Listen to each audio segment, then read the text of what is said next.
যদি মনে করেন এই কাজটাই করব, কিভাবে করব, টেক্সট বক্স নিব না, টেক্সট বক্স নিয়ে এই কাজটাই করব। প্রথমে গেলাম ইনসার্ট টেক্সট বক্স, ঠিক আছে। এখন এখানে কিন্তু এই টেক্সট বক্সগুলো হাইট বেশি ওয়েট কম না।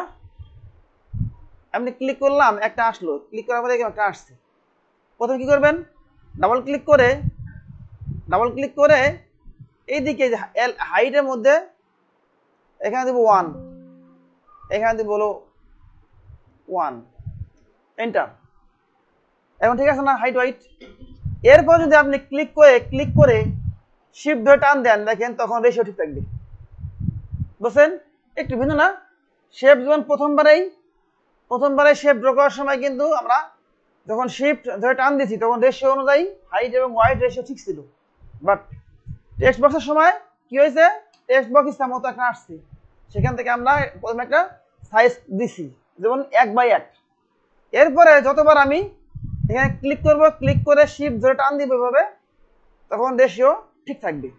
এখন আপনি এই টেক্সট বক্সে লিখলাম ইওর লোগো, এই বক্সকে কেমন বানাবো, এখানেও সেম প্রসেস। ডাবল ক্লিক করবেন, ডাবল ক্লিক করে হচ্ছে শেপ আউটলাইনে গিয়া এই যে ড্যাশেস,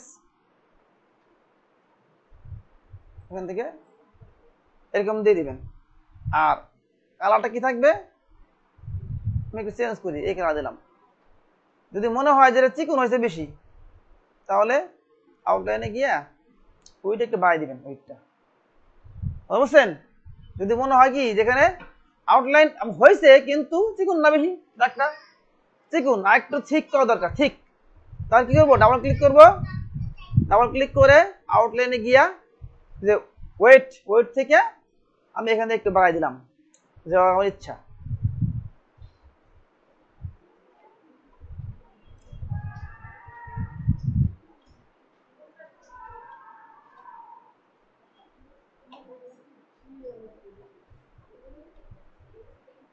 বুঝছেন?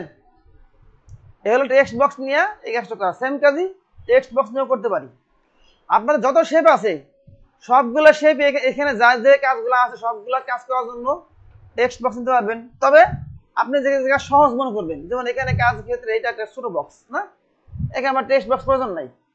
যেখানে আপনার যেটা সহজ মনে হয়, টেক্সট বক্সে কি মধ্যে লেখা আছে না, এর মধ্যে অনেকগুলো টেক্সট লেখা আছে, সাইজ বড় আছে, তো আপনার যেটা সুবিধা মনে হবে সেটা করবেন। আচ্ছা, এখন এই যে এই লাইনটা, এটা কিভাবে করব, the important life of A three dot, এই কেমন আছে, এই ফন্ট হলো এই যে বাউহাউস 93 আসে। এখানে একটা বক্স নেব, ইনসার্ট টেক্সট বক্স নেন, অথবা এই শেপ নেন, সেম প্রসেস, এখানে নিতে পারেন, অথবা ইনসার্ট এই শেপস। বুঝছেন? এই নিলাম, নেওয়ার পরে এর মধ্যে লিখি the important of life is 1 2 3, এই না লেখা ছিল আমাদের, the important life of that, the important life of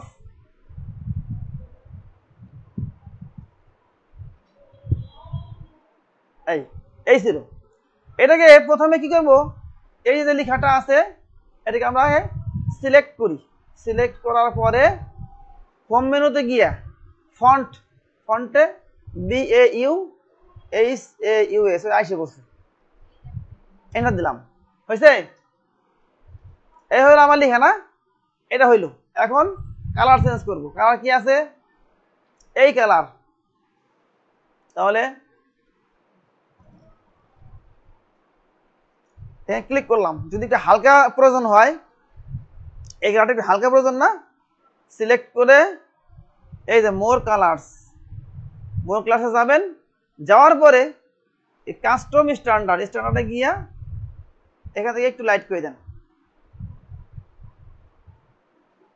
এখন ঠিক আছে, এখন একটু বড় করে দিই, ফন্ট সাইজ 11 আছে, এখান থেকে আমি 20 বা 18 করলাম। এই হলো বিষয়।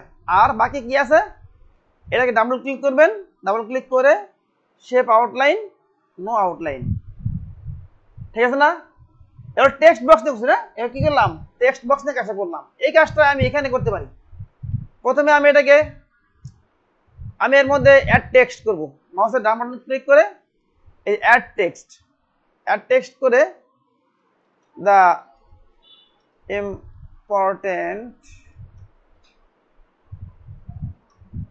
Life of 1 2 3।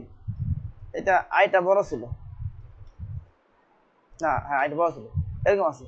আচ্ছা, এটা অ্যালাইনমেন্টটা লেফটে নেই, অ্যালাইনমেন্ট হচ্ছে লেফটে নেওয়ার পরে প্রথমে ডাবল ক্লিক করব। শেপ ফিল হলো নো ফিল।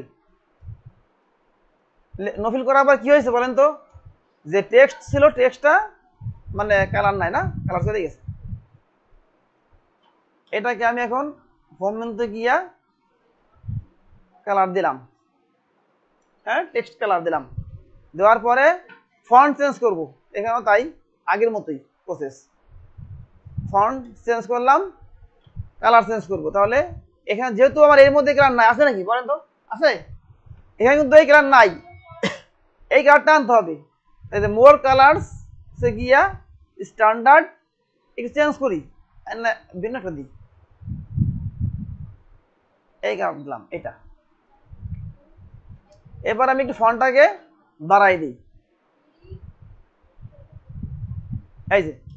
এবার হচ্ছে কি, ডাবল ক্লিক করে শেপ আউটলাইন নো আউটলাইন, বুঝতে পারছেন? তাহলে এখন এখানে কি দেখলাম বলেন তো, শেপ দিয়েও করতে পারি না, এই কাজটাই শেপ দিয়েও করতে পারি, অথবা কি টেক্সট বক্স নিয়েও করতে পারি। ক্লিয়ার?